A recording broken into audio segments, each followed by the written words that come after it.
ពលរដ្ឋឆ្ងល់ថាពេលស្ទះផ្លូវគ្មានសូម្បីម្នាក់តែពេលបើកឲ្យចាប់ផាកពិន័យដាក់ពង្រាយពេញផ្លូវលោកប៉ាចាស់រឿនអ្នកសិក្សាស្រាវជ្រាវផ្នែកទស្សនវិជ្ជានិងការអភិវឌ្ឍសង្គមបានយល់ឃើញថាតាំងពីក្រសួងមហាផ្ទៃប្រកាសឲ្យប៉ូលីសចរាចរណ៍ចាប់ផាកពិន័យឡើងវិញពលរដ្ឋសង្កេតឃើញកងកម្លាំងទាំងនោះចេញប្រតិបត្តិការដូចអ្នកទៅធ្វើត្រីប្រហុកនិងដាក់ប៉ុស្តិ៍ត្រួតពិនិត្យនិងចាប់ផាកពិន័យស្ទើរតែគ្រប់កន្លែងសូម្បីតែតាមផ្លូវលំក្នុងសហគមន៍ដែលមើលទៅដូចជាធ្វើហួសហេតុបន្តិចទេដឹង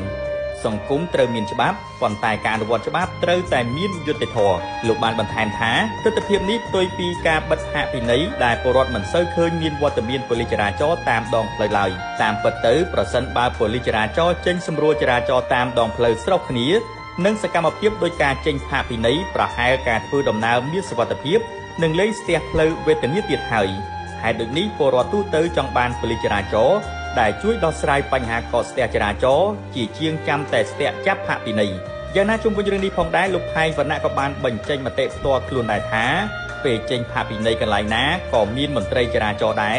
តែពេលស្ទះចរាចរណ៍កន្លែងណាក៏គ្មានមន្ត្រីចរាចរណ៍ដែររាជធានីភ្នំពេញពេលល្ងាចជុំវិញរឿងនេះពលរដ្ឋបានបញ្ចេញមតិថាបើមានគ្រោះថ្នាក់ចរាចរណ៍ខលហៅមិនងាយអញ្ជើញមកទេ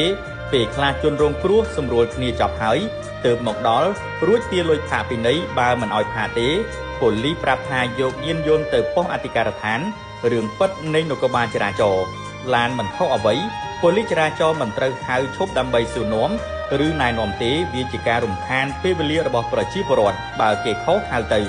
ពិតជាត្រឹមត្រូវណាបងកាលមិនទាន់ចេញចរាចរណ៍ឲ្យផាកពិន័យច្បាប់ចរាចរណ៍នៅគ្រប់បណ្ដាស្តុបពុំមានឃើញប៉ូលីសចរាចរណ៍ឈរជើងនោះទេគឺស្ទះស្ទើររាល់ថ្ងៃតែពេលចេញចរាចរណ៍ឲ្យចាប់ផាកពិន័យច្បាប់ចរាចរណ៍សង្កេតឃើញថាគ្រប់ស្តុបមិនដឹងជាប៉ូលីសមកពីណាទេគឺច្រើនណាស់នេះជារឿងពិតមិនកាឡៃបើមន្ត្រីចរាចរណ៍ថាមិនពិត